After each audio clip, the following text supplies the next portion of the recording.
금강경 제44강입니다. 이번 시간에는 제15 지경공덕분을 살펴보도록 하겠습니다. 지경공덕분, 지경공덕이란 이 금강경의 가르침을 받아 지니게 되면 얻게 되는 공덕이라는 그런 의미입니다. 금강경을 받아 지니면 얻게 되는 공덕, 이것을 부처님께서 다시 또 강조하고 계신 것이죠. 부처님께서는 이 금강경을 제자들에게 설법을 하시다가 또 이 금강경이 얼마나 뛰어난 가르침인지, 이 가르침을 받게 되면 어떤 복을 얻는지에 대해서 자주자주 이렇게 강조를 하고 계십니다. 이 금강경은 소승의 아공법집 이것을 타파하고 아공법공의 이치를 드러나기 위해서 설하셨다, 이렇게 이해하시면 됩니다. 일전에도 말씀드렸듯 어떤 분은 이 금강경에 공이라고 하는 단어가 하나도 안 나오니까 이걸 공을 설한 게 아니라 아상, 인상, 중생상, 수자상 같은 상의 극복에 있다, 이렇게 이제 가르치시는 분이 있는데, 그 아상, 인상, 중생상, 수자상을 왜 그런 벌이라고 하느냐 하면, 모든 법이 나뿐만 아니라 일체 모든 법이 공하기 때문에, 실체성이 없기 때문에, 모든 법이 실효가 아니기 때문에 나라는, 남이라는, 중생이라는, 수자라는 뿐만 아니라 갖가지 상을 마음에서 일으키지 말라고 하는 것입니다.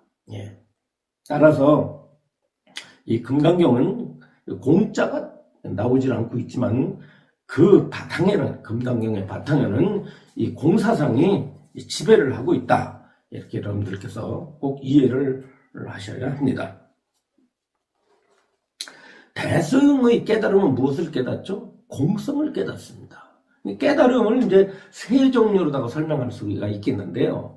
이 초기 불교에서는요, 깨달음을 무엇을 깨닫느냐면 삼법인을 깨닫습니다. 무상, 무와 고. 그러니까 재행은 무상이요, 재법은 무아요, 일체는 개곤이라 하는 이 삼법인을 깨달아요.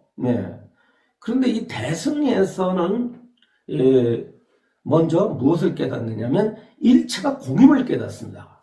모든 법이 다 공한 성질을 지니고 있다는 공성을 깨닫고요.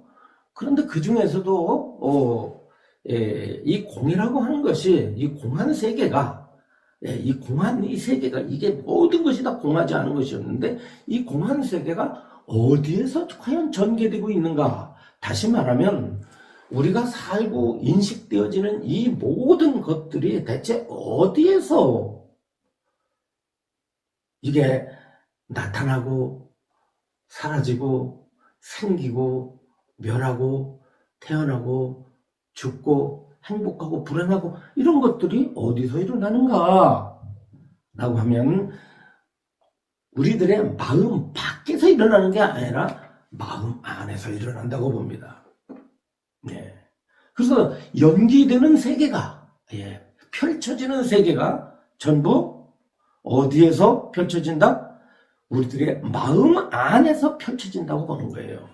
이것을 뭐라고 그랬냐면 유식이라고 말합니다. 유식. 그래서 유식에서는 우리들이 바라보고 있는 모든 것들은 그게 마음 밖에 있는 게 아니라 그것들이 그대로 마음의 세계다. 마음밖에 없는 거다. 그래서 오로지 마음일 뿐이다라고 가르치는데 이것을 유식이라고 말합니다. 그래서 이 대승에서는 모든 법이 공한데 그것이 곧 마음이다라는 사실을 깨닫게 돼요. 내가 마주하고 있는 이 물질 세계, 이 상대 세계도 공하고, 내 몸도 공하고 내 마음도 공한데 그것들이 다 어떻다? 마음 바깥에서 펼쳐지는 것이 아니다. 그러니까 모든 게 다 공한데 공한 그 마음 속에서 나타나는 것이다 라고 가리키는 것이 바로 유식입니다. 대승은 다시 말씀드리지만 공성과 유식성을 깨닫는데 목적이 있다. 그것을 바로 두 가지를 깨달으면 뭐라고 그런다? 이분을 부처라고 말을 합니다. 부처님이라고 말을 합니다. 이것을 이제 설법을 하시다가 계속 이 경의 공덕에 대해서 강조를 하고 있는 것이죠. 본문을 읽어가면서 설명하도록 하겠습니다. 수고리여 어떤 선남자 선녀인이 아침에 항아리 모래알 수만큼의 몸으로 보시하고 낮에 다시 항아리 모래알 수만큼의 몸으로 보시하며 저녁 때 또한 항아리 모래알 수만큼의 몸으로 백천만億급 동안 보시하더라도 보시오. 그 베풀어 남한테 그냥 베푸는 행만 계속 하는 거예요. 그 사람이 얼마나 복이 많겠어요. 남한테 베풀기만 하는 사람이 얼마나 많은 복을 뭔가 가졌으니까 베풀죠. 모든 걸 많은 걸 가졌는데 얼마만큼 가졌느냐 하면은 이 삼천대천세계, 야 이거 보세요 한번.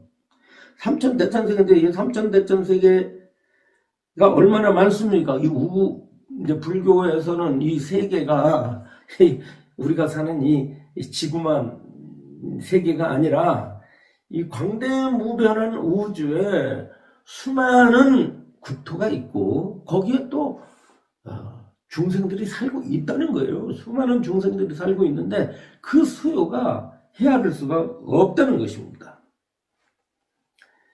그런데 그런 지구상에 있는 인간들뿐만 아니라 보이지 않는 우주의 많은 중생들에게 베푼다. 내가 가지고 있는 걸 베풀어. 근데 베풀려면 어떻게, 이 수요가 어떤 수요를 말씀하십니까? 항아리 모래알. 항아는 뭡니까? 겐지즈강 아니에요. 제가 인도를 이제 한 5번 정도 간 것 같은데 겐지즈강을 꼭 갑니다. 그러면 거기에 모래알이 보이죠. 모래알. 강도 길고 강도 클 뿐더러 모래가 엄청나게 좀 강이 크니까. 예.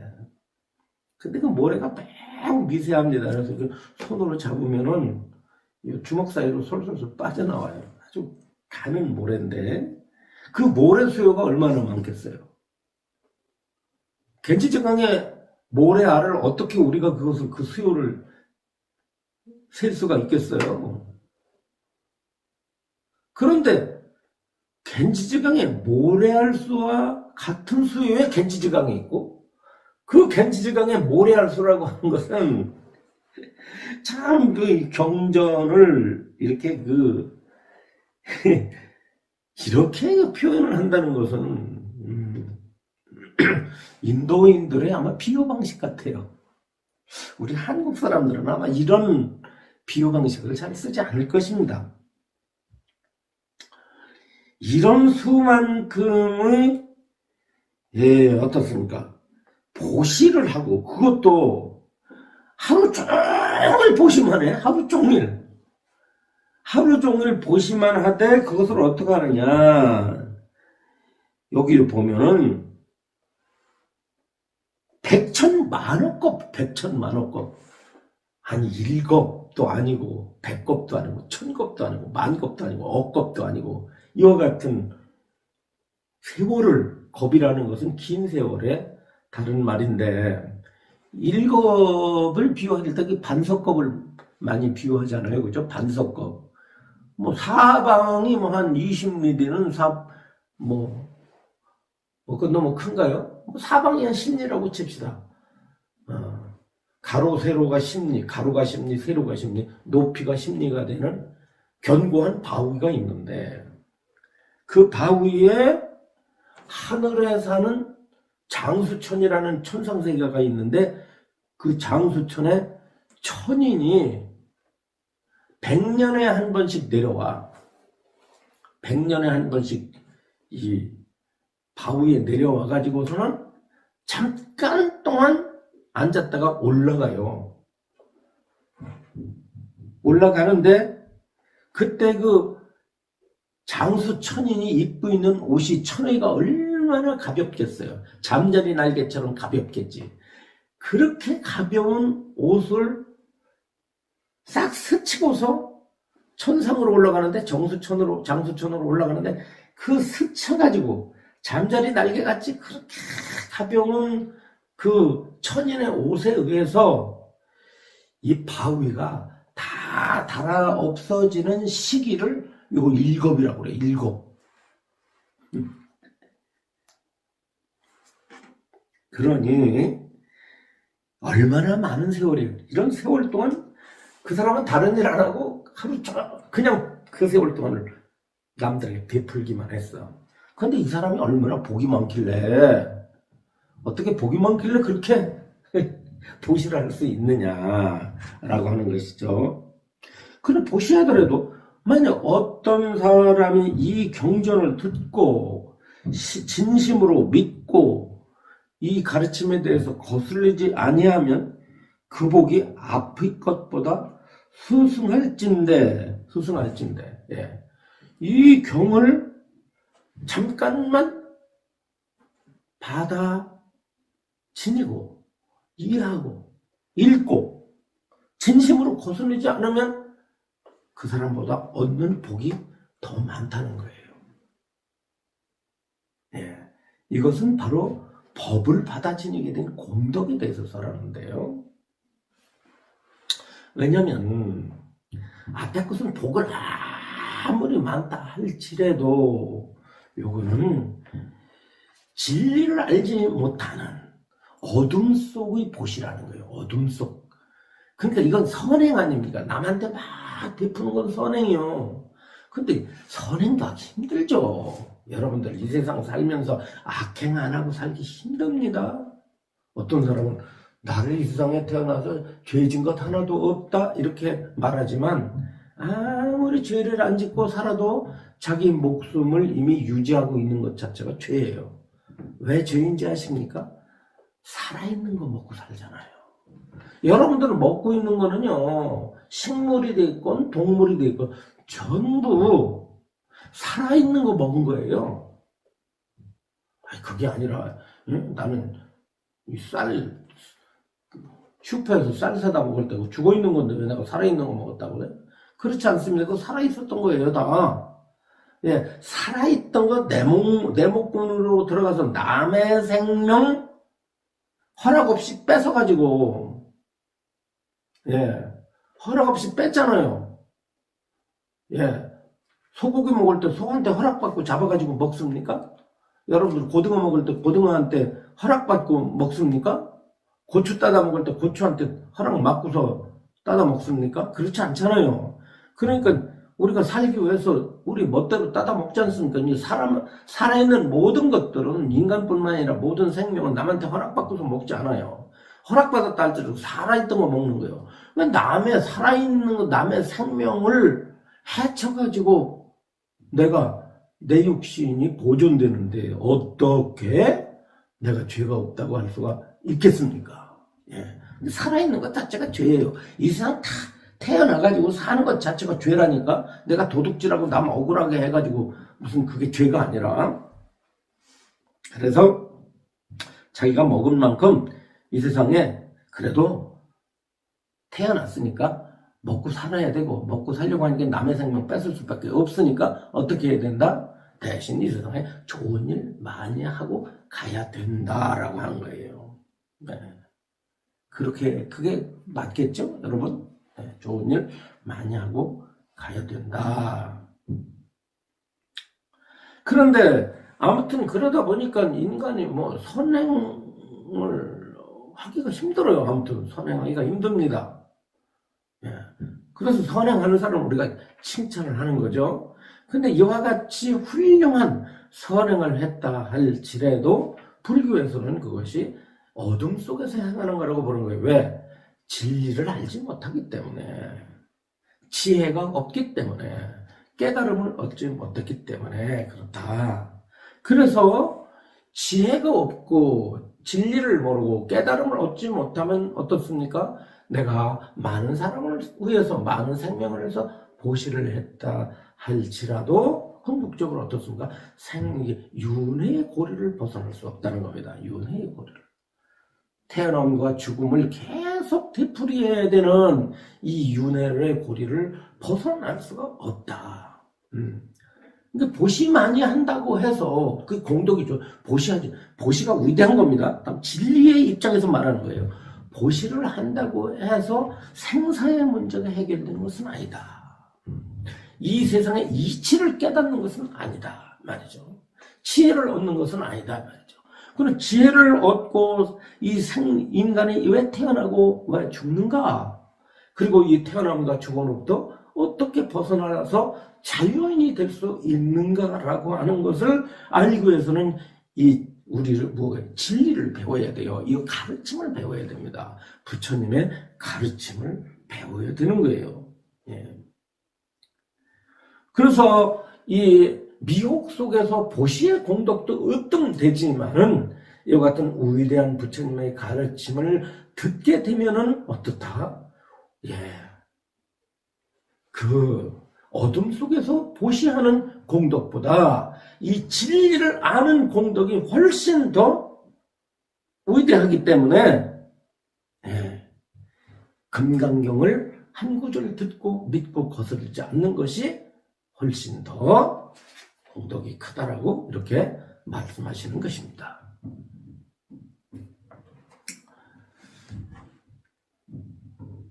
그래서 여러분들이 부처님의 가르침을 듣는다는 것은 이 세상에 태어나서 여간한 축복이 아닙니다. 여러분들이 여러분들 스스로에 대해서 스스로 대견스럽게 생각해야 돼요. 야, 내가 부처님 법을 믿고 이와 같은 고귀한 가르침을 듣게 되었구나. 물론 이 금강경을 공부하기 전에 반드시 뭘 공부해야 되죠? 예, 초기 경전을 반드시 공부해야 됩니다. 예, 초기 경전을 이해하지 못하면 이 금강경, 대승경전 아까 말씀드린 유식의 가르침을 공부할 수가 없어요. 그래서 이것이 하나의 우리가 계단을 밟아가듯이 우리가 공부를 할 때 어떻게 배웠습니까? 초등학교 다니고 중등학교 다니고 그렇죠? 예. 고등학교를 다니듯이 그렇게 다녀야 됩니다. 공부를 해야 돼요. 어떤 사람이 이 경전을 듣고 진심으로 믿고 거스르지 아니하면 그 복이 앞의 것보다 수승할진대 더구나 하물며 이 경을 베끼고 받아지녀 읽고 외워서 남을 위해서 전해준다는 일이 그 복은 얼마나 크겠느냐. 전해준다고 한다면 법을 전해줄 수 있다면 이 가르침을 전해줄 수 있다면 그 공덕은 말로 할 수 없을 만큼 크다라는 것입니다. 저도 이 불교를 약 50년을 바라보면서 공부하고 활동하면서 또 이렇게 출가를 해서 살면서 가장 저에게 영향을 미친 것이 이 금강경이다라고 할 수가 있습니다. 네.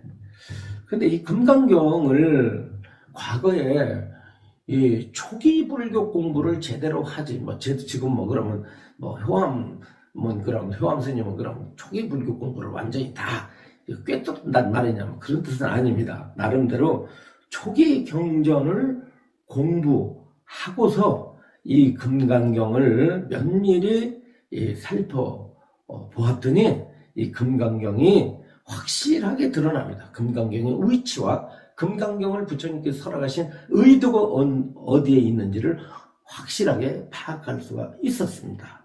네. 네. 그렇기 때문에 초기 경전 공부를 제대로 하지 않고 금강경을 이해한다는 것은 이것은 거의 불가능하다 이렇게 말씀드릴 수 있어요. 예. 그래서 이 초기 경전과 관련이 있는 이 금강경을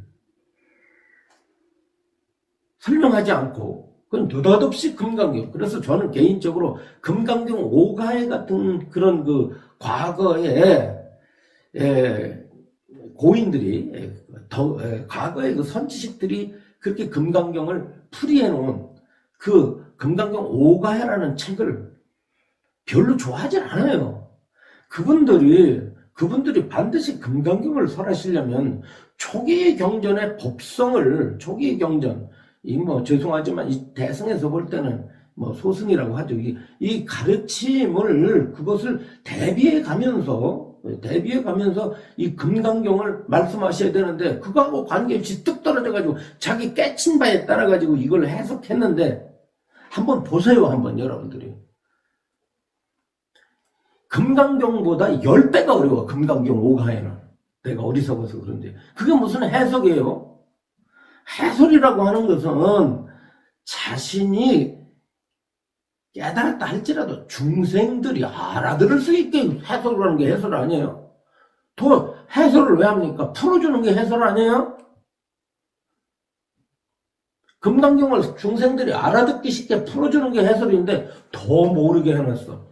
그건 자기 깨달은 경지를 자랑하는 것밖에 더 됩니까?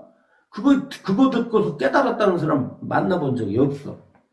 근데 어떤 사람은 거기다 덧붙여가지고 또 거기다가 또 알 수도 없는 소리를 해가지고 금강경 5가의 뒤에다 자기 견해 하나 더 붙여가지고 마치 그것이 금강경 6가해가 되는 것처럼 이렇게 설명을 해놓고 있는데, 그 저보고 그래요. 찾아와서, 스님, 금강경 공부를 하려고 과거에 무슨 선사들이 조사들이 해석해놨다는 그 금강경 5가에 봤는데 더 모르겠어요. 더 어지러워요. 이런 말을 합니다.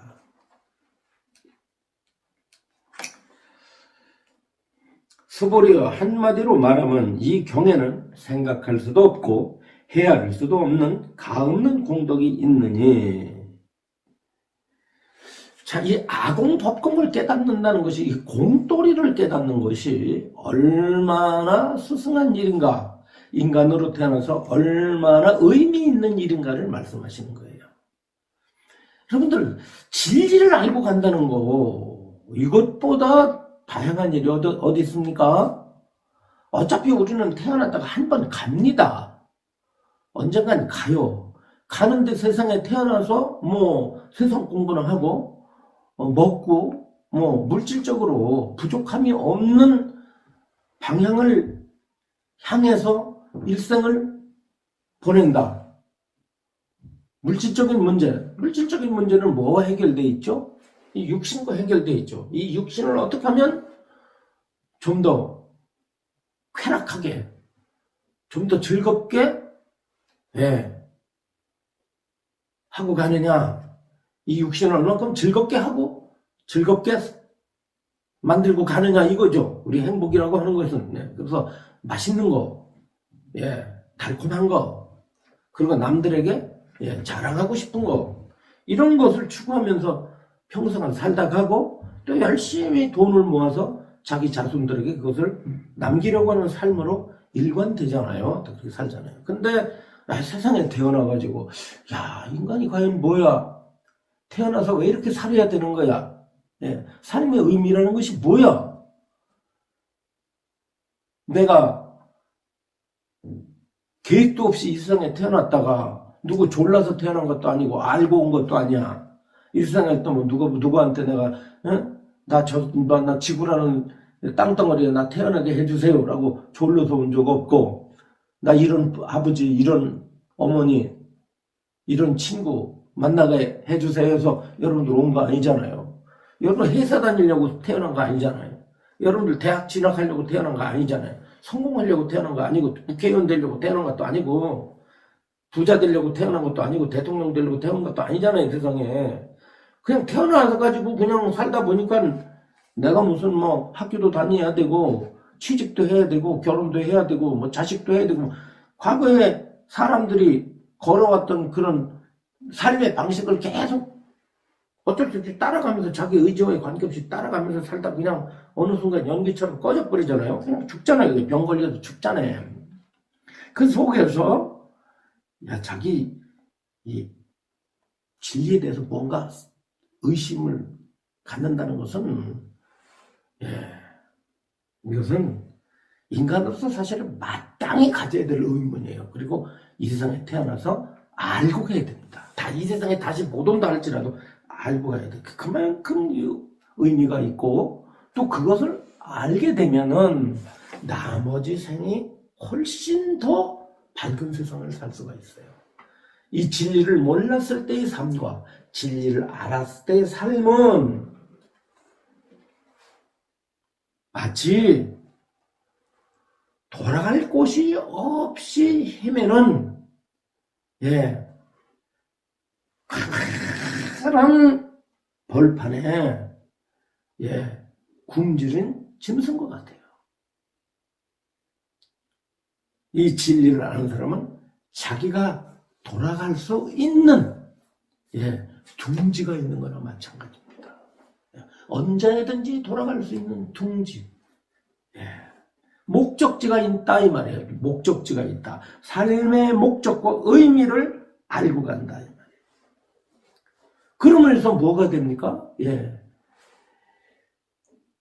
궁극으로는 이 진리를 공부해서 얻게 된 궁극의 그 결실이 뭐냐? 살아서는 자유를 얻고, 궁극으로는 죽음이 없다는 사실을 깨닫게 되는 것입니다. 이거 중요한 얘기입니다. 부처님 공부를 해서 얻는 것이 뭐냐? 마음 편하라고.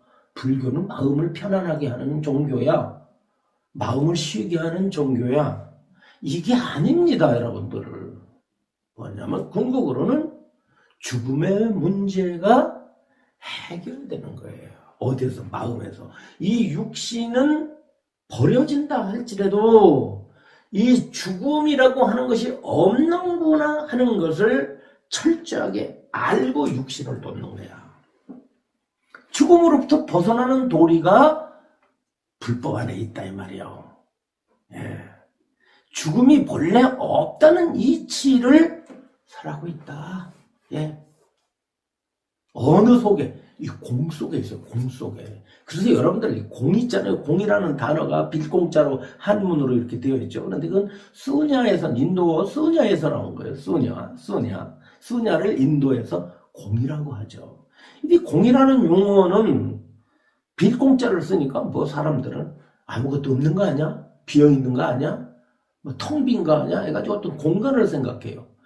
이것은 공간이 아니고 비었다는 뜻이 아닙니다. 아주 그냥 그 공은 길상, 아주 행복한 용어예요. 인간에게 축복을 주는 용어가 공입니다. 색즉시공, 공즉시색하면 중생들은 그 의미를 잘못 알아가지고 이거 뭐야 다 공하다고 하지 않아? 다 허무한 거 아니야? 이게 큰 병폐예요. 이게. 그래서 공이라는 말은 길상, 행복하다, 길하다. 그래서 그 공이라는 건 중생들에게 많은 어떻습니까? 축복의 언어예요. 공이라는 용어는. 이 공돌이 속에 생사가 없는 도리가 들어있어. 죽음을 벗어나는 이치가 공이라는 용어 속에 들어있다.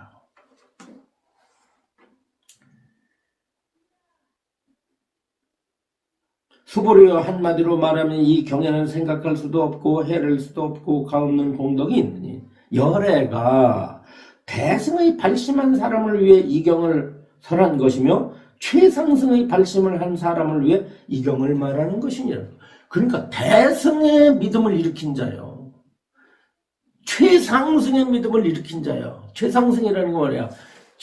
최고의 진리를 설하고 있다. 무엇이 최고의 진리이냐?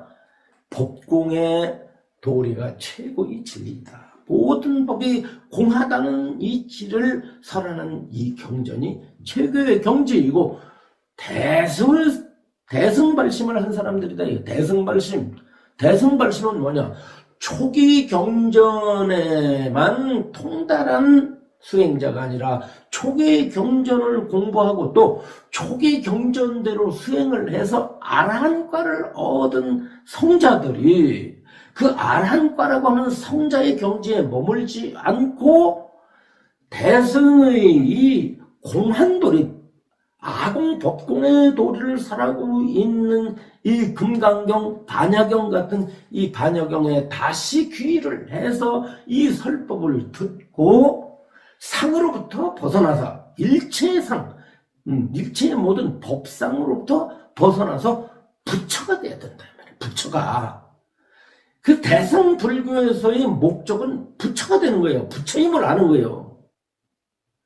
자기 자신이 부처임을 아는 것뿐만 아니라 더 확대시키면 이 모든 존재가 다 부처님 아님이 없다는, 이 세계가 그대로 부처님의 몸이요, 부처님의 국토요, 예, 부처님의 세계라는 사실을 아는 거, 이거예요. 그냥 이 모든 것들이 여러분들이 그 마주하고 있는 모든 사람과 모든 사건과 모든 사물들이, 그게 좋은 게 됐건 나쁜 게 됐건 선한 거건 악한 거건 좋은 거건 나쁜 거건 청정한 거건 더러운 거건 막론하고, 예, 이 막론하고 이것들이 전부 다 공해서 공성을 지니고 있는 거라, 이것들이 다 하나의 부처님이라는 사실, 이것을 갖다 뭐라고 그러냐면 하나의 모든 것이 다 부처님이다, 이것을 갖다 일법이라고 그래요. 일법, 하나의 법이다. 혹은 일진법계라고도 말합니다. 일진법계. 화엄경에서 그걸 일진법계를 줄여서 법계라고 그래요. 이 법계라는 건 무슨 뜻이냐? 법계라는 것은 이 세계가 그대로 부처님 세계다라는 뜻이에요. 일법계. 하나의 부처님 세계를 이걸 일법계라고 그래요. 근데 중생들은 어떻습니까? 이게 일법계가 아니잖아요. 전부 다 차별되어 있잖아요. 중생계여가지고, 중생계도 6개로 나눠서 지옥계, 악계, 축생계, 무슨 수락계, 인간계, 천상계 나오잖아요. 그리고 전부가 나누잖아요. 전부. 예? 너고 있고 나 있고 내 나라 있고 내 나라 있고, 그렇지 않습니까? 더러운 게 있고 깨끗한 게 있고, 동서남북이 있고, 예, 내 편 있고 내 편 있고, 식물계가 있고 동물계가 있고 광물계가 있고 무슨 뭐 미생물계가 있고, 뭐 이런 식으로 다 나누잖아요. 전부. 그러니까 중생들의 세계는 전부 중생들의 마음에서 어떻게 되어 있죠? 다 분별을 해가지고 나눈 세계야, 다. 본래 나눠지지 않은 건데 인간의 분별이 전부 나눠놨잖아요. 중생들이 전부 나눠놓는 세계예요. 그런데 부처님 세계는 나눠진 세계가 아니라 하나의 진실한 법계다. 그게 뭐예요? 공성의 법계다, 이 말이에요. 이 설법을 하려면 또 한참 해야 돼요. 지금 한 말을. 예. 이 일진법계, 이게 화음의 도리죠. 일진법계라는 말은. 그래서 일진법계, 일승법계이래요. 일진법계, 일승법계 도리에서 볼 땐 모든 것이 다 부처님 아님이 없다. 라고 한다면, 어떻겠어요? 참. 이렇게 태어나고 죽는 세계가 아니다. 태어난 그대로가 태어남이 아니고 죽음 그대로가 죽음이 아니다.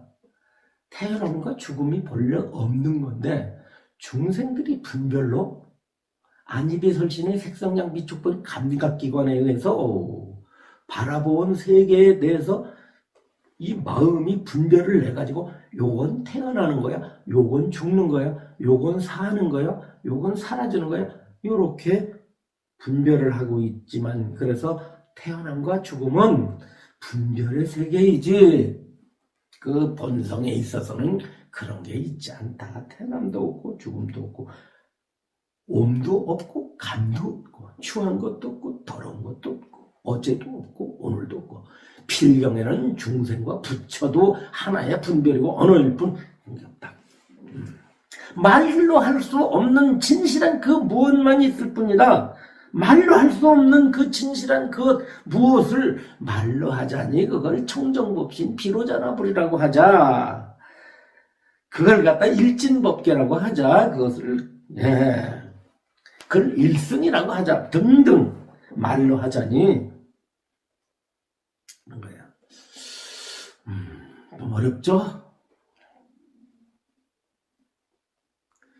만약 어떤 사람이 능히 이 경을 받아지녀 읽고 외우며 사람들을 위해 널리 전해준다면 열에는 이 사람을 다 알고 이 사람을 다 볼 것이니라. 예. 부처님께서 다 알고 다 보신다. 석가모니 부처님께서 보시나? 석가모니 부처님만을 얘기하는 게 아니야, 이거는. 모든 부처님이 다 보시고 다 아신다. 모든 부처님이 어디 계신가? 그러면 모든 부처님이 허공에 부처들이 나 금강경을 낄 때 허공에서 다 내려다보고 있다는 뜻인가? 뭐 이 부처님, 저 아미타 부처님, 약사열애 부처님, 미륵 부처님, 뭐 과거에 무슨 뭐 구화 한모니 물, 무슨 뭐 시기 물, 구류순 물, 뭐 이런 뭐 수많은 부처님들이 내가 금강경을 이렇게 하늘에서 신통력으로 다 보라? 그런 뜻이 아니고 내가 이 법계가 다 부처님 아니야. 이게 다 부처님 아니야. 이 법계가 다, 이 세계가 다 부처님 몸 아니에요. 예. 그러니까 내가 금강경을 외우는 것 자체가 어떠냐? 법계가 안다는. 왜? 내 마음과 법계가 하나란 말이에요. 법계가 하나야 이게. 신불급중생 시삼무차벌이라. 예. 네 마음과 네 마음, 너라는 중생과 마음과 부처가, 중생계와 마음과 부처가, 이 중생계와 마음과 부처계가, 불계가, 시삼무차별, 이게 아무런 차별이 없어. 그냥 아까 말한 대로 일진법계 그냥 하나로 그냥 통해져 버렸으니까. 그러니까 중생계 속에 부처가 있고, 부처계 속에 중생이 있고, 그 부처와 중생이 다시 우리들의 마음 속에 계시니, 마음과 중생과 부처가 하나로 그냥 통해져 버렸단 말이에요. 부처가 따로 있고 중생이 따로 있고 마음이 따로 있는 게 아니라 마음과 부처와 중생이 그냥 한 통이다. 그러니까 내가 금강경을 읽는 그 마음이 그대로 부처가 된다는 뜻이에요. 여기서는. 차별되게 보지 말라. 내가 금강경을 외우니까 부처님이 그걸 다른 부처님들이 날 들여다본다. 알고 다 보신다. 칭찬한다. 그게 아니라 내가 금강경을 외우는 그것 자체가 이미 뭐다? 부처다라는 뜻이에요.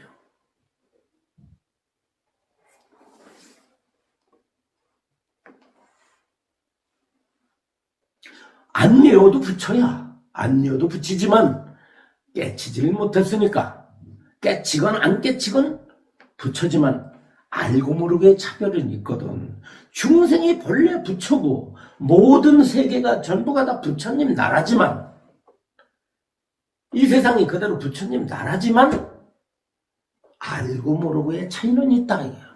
그것을 깨달았느냐 깨닫지 못했느냐는, 깨달았느냐 못 깨달았느냐의 차이는 있기 때문에 이와 같은 뭐 수행이니 독송이니 참선이니 이런 갖가지 수행 방법이 나오게 된 거예요. 그러나 우리가 진리를 알건 모르건 중생의 차원에 있건 부처의 차원에 있건 아무 관계없이 이 부처님 세계는 그냥 부처님 세계지 변함이 없어. 내가 깨닫는다고 해서 부처님 세계가 만들어지고 내가 미혹해진다고 해서 부처님 세계가 숨는 것이 아니에요. 사라지는 것이 아니에요. 부처님 세계는 새삼스럽게 나타나고 새삼스럽게 사라지는 것이 아니라 있는 그대로 항상 부처님 세계인데 우리가 깨달았느냐 못 깨달았느냐에 따라서 나타나고 나타나지 않는다. 이렇게 우리가 말을 할 뿐이다.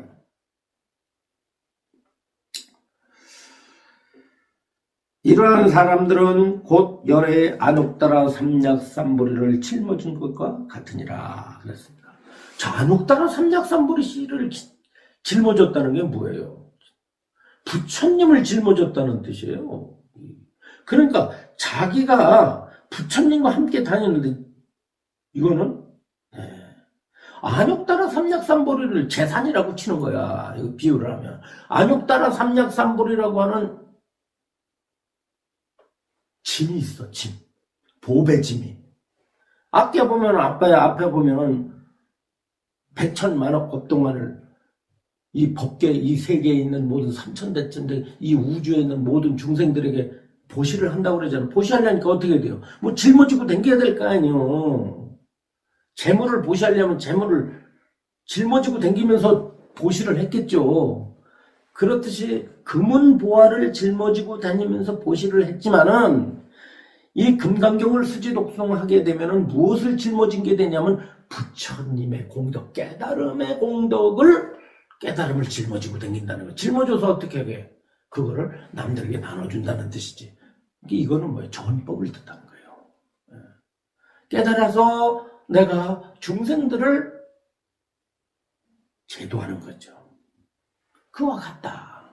금강경을 수지독송하고 수중독송하고 남들에게 금강경의 가르침을 전해준다는 것은 마치 뭐와 같으냐면 앞에 비유했던 사람이 항아사의 모래수알 같은 그러한 세계를 아침 저녁 점심 동안 백천만화 동안을 풀이해서 베푼 것처럼 부처님의 깨달음을 짊어지고 다니면서 중생들을 교화하는 보살이 된다, 이 뜻입니다. 왜냐하면 수고려 소승의 법을 좋아하는 자는 소승의 법을 좋아해. 그럼 소승의 법은 뭐냐? 대승법을 믿지 않고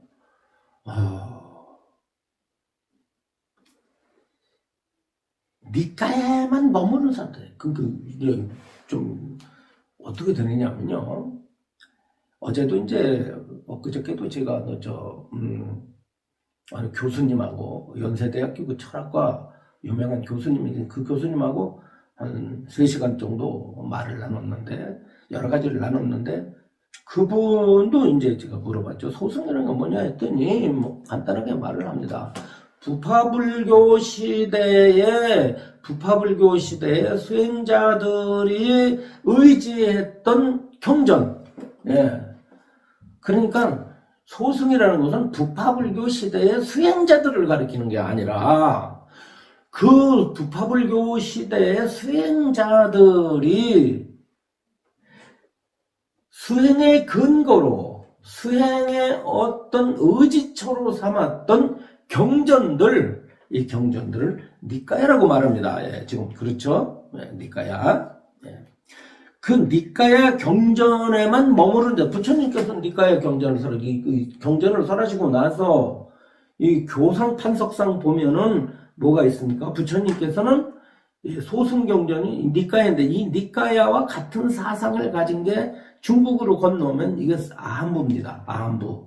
예, 아한부인데 이 아한부 경전을 설하시고 나서 그 다음에 반야경을 설했다고 이렇게 말을 합니다. 물론 역사적으로는 경전 역사적 사실로서는 이게 부합되질 않아요. 경전 역사로는. 진짜 부처님이 아한경을 설하고 그 다음에 반야경을 설하고 방등경을 설하고 뭐 다음에 무슨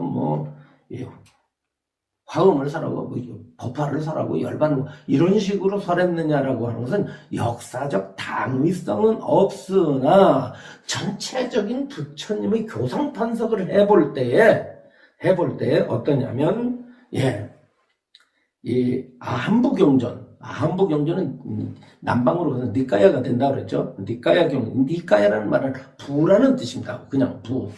예, 그냥 어떤 부. 예. 무슨 부 할 때. 그래서 경이 소부, 장부, 증지부, 이런 식으로 부가 있잖아요. 예, 상부, 이런 식으로. 예, 이렇게 있어요. 이런 이 부의 경전, 이 니까야 경전을 거기에 뭐로 보고 있냐면 이 반야경에서는 소승경전으로 보고 있는 거예요. 그리고 그 경전에만 침몰돼 가지고 그걸 고집하고 그 경지만 좋아하는 사람들은 뭐라 하냐면 소승법을 좋아하는 사람들이라고 부처님께서 여기서 대승경전에서 강조하고 있는 것입니다. 물론 니까야 중심의 공부를 하시는 분들은 이 대승경전을 인정하지 않으려고 하죠. 그것은 불교사적으로 이것은 따로 많은 이야기가 주어져야만 됩니다. 이것은 간단하게 우리가 이해해야 될 그런 문제는 아니에요. 왜 같은 불교권에서 소승경전이 있고 다승경전이 있고 왜 같은 불교권에서 저 상좌부 스님들은 니까야만 불설이라고 하고 대승경전에서는 니까야는 소승경전이라고 하고 있는가? 라고 했을 때 이것은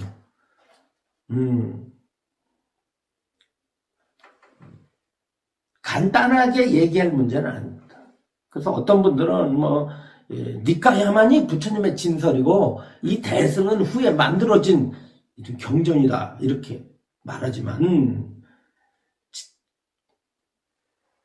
성질을 봐야 돼요. 성질이 뭐냐? 니까야에서 가리고자 하는 법의 원리와 진리와 대승에서 가리키려고 하는 그 진리가 무엇이 다른가를 파악하는 것이 중요하지, 어떤 경전이 먼저 만들어졌느냐라고 하는 것은 그것은 다음 얘기입니다. 그걸 가지고 얘기하면 안 돼요. 어떤 경전이 먼저 세상에 나왔느냐라고 하는 것은요, 경전이 나오기 전에, 이 문자로 나오기 전에, 경전이 나오기 전에 이 대승의 어떤 원리가, 대승의 진리가 경전화되기 이전에 부처님 당시부터 있었다 그러면 어떡할 거야? 경전이 늦게 나왔다고 해서 대승 사상이 늦게 나왔다? 이건 잘못된 겁니다. 제 생각에는 3일 전에, 이틀 전인가 그 교수님하고도 말했고, 그 교수님도 제 말씀에 아주 동감을 표했는데, 니까의 어떤 그 깨달음과, 니까에 설하고 있는 그 깨달음과 대승의 깨달음은 부처님 당시부터 두 종류의 깨달음이 있었다고 저는 보거든요. 그것이 오랜 동안 함께 교단에 상존하다가 이것이 이제 겉으로 나타나게 된다. 그래서 그것이 소승불교와 대승불교의 차이가 있었던 것이다 라고 하는 겁니다. 아무튼 여기에서 소승법이라고 하는 것은 어떤 거냐면 대승경전이 아닌 니까야입니다. 니까야 경전을, 이것을 중국의 이 교상 판석사들도요, 이 니까야, 이 아함경을 소승경전이라고 해왔습니다. 해왔어요. 이걸 소승경전이라 해왔고, 이 금강경을 갖다 대승시교라고 말을 했습니다. 대승시교, 대승의 관문이다. 대승에서 통과해야 될 가르침이다 했기 때문에, 그럼 대승시교 이전에는 뭐예요? 소승이 있다는 얘기죠.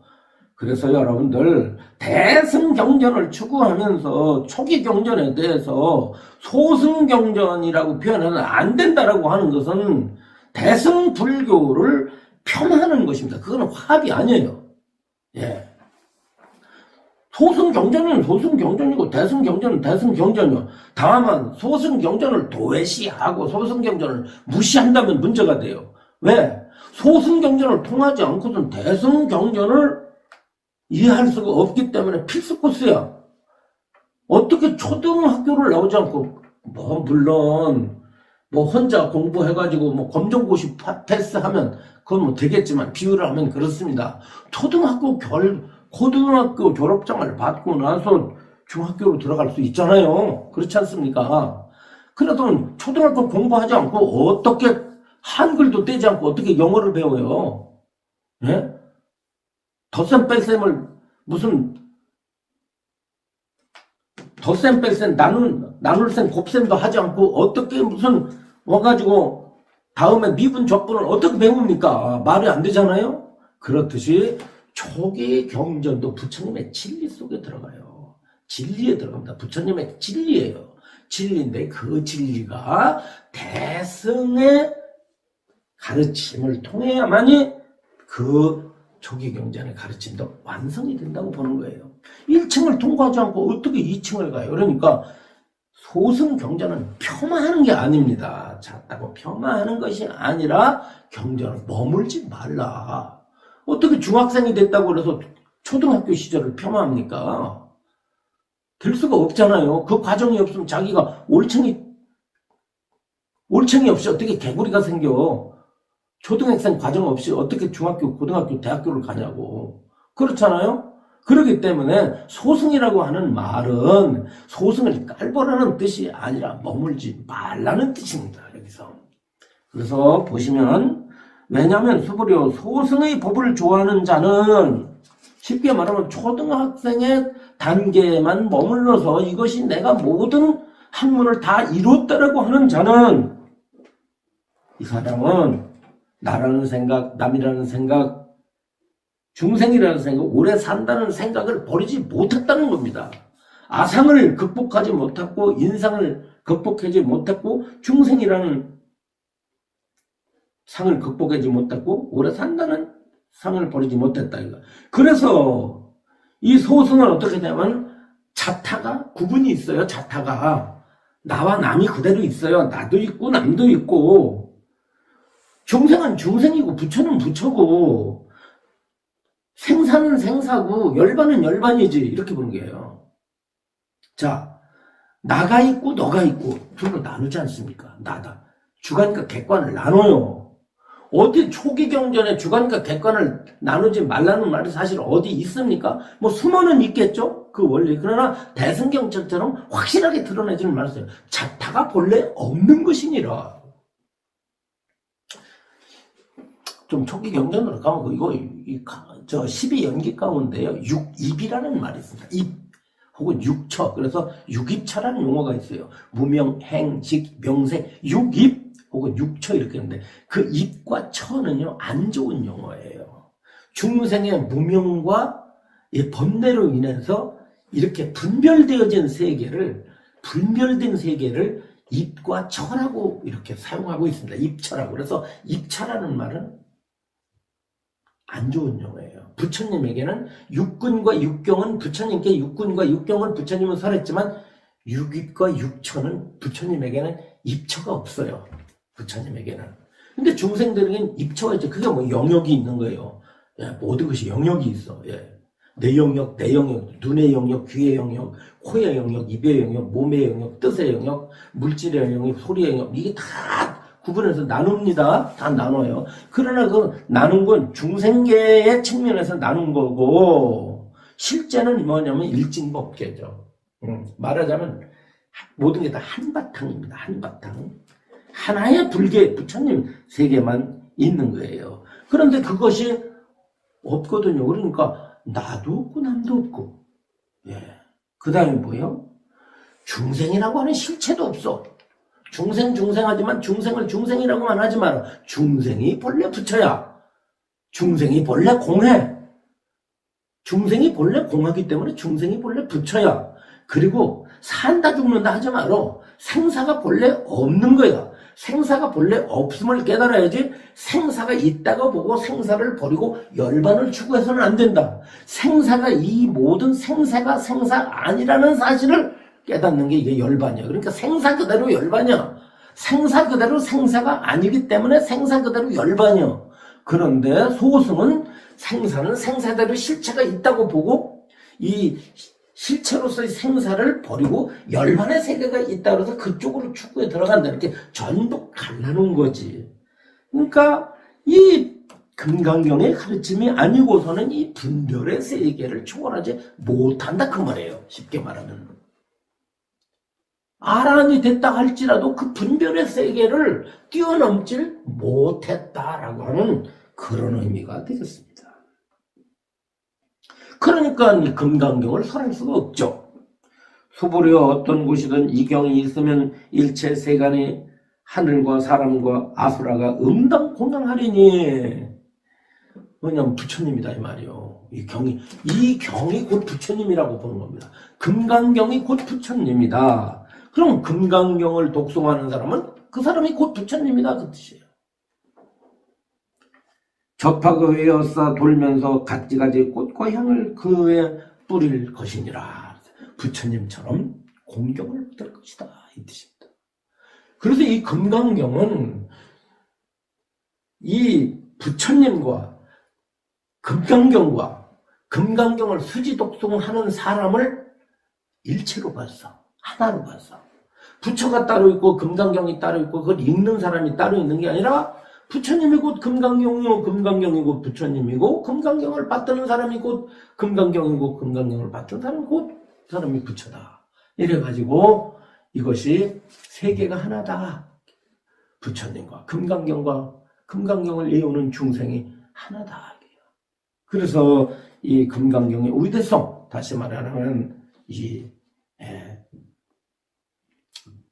아공법공의 이치가 얼마나 뛰어난 진리인가를 아공법공이라는 용어를 쓰지 않고서 지금 설법하고 있다는 그것을 우리는 잘 알고 숙지해야 된다는 사실입니다.